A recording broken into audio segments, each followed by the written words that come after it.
This is the first prototype. It's the Arrma Granite Mega. Turn it into a lawnmower. So I decided to stick an arm at the front and then attach the motor and the blade,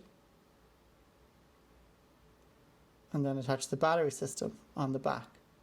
It's all going to be 3D printed plastic with metal inside the plastic, and it's going to, as it drives forward, it's going to cut the grass. Quick preview of what it's going to look like.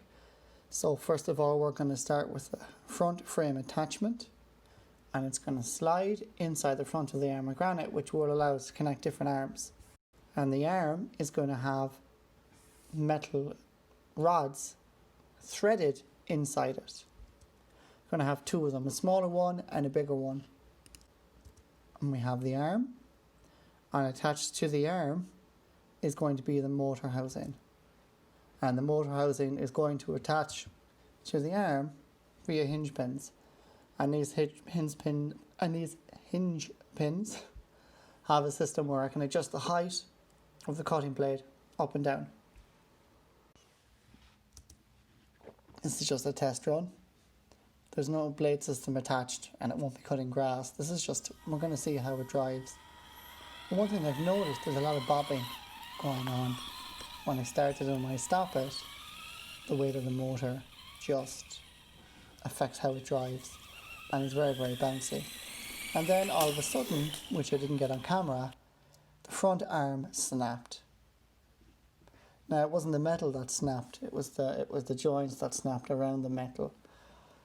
So, but not too bad. I reprinted it. I reprinted a new arm. Now I actually attached a blade to the mower. I'm quite far away for safety reasons because I don't want to get a blade on the face, and it's not safe whatsoever. It kind of cuts the grass.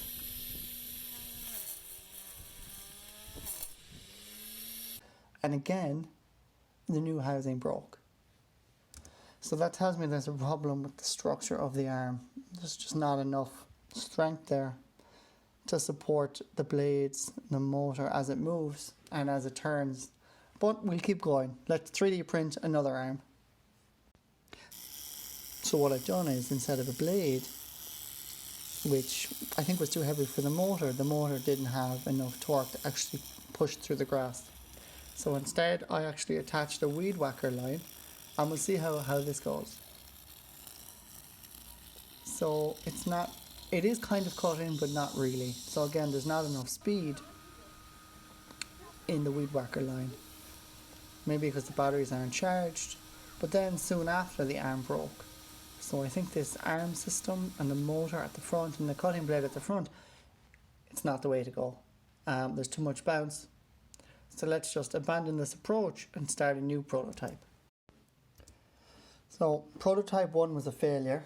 There were a couple of reasons for this. The first reason was the arm. It wasn't flexible, it would just snap under any load.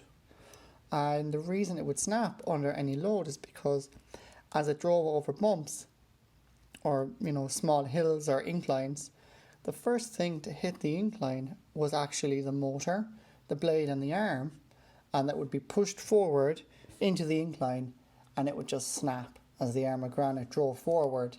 So that was never going to work.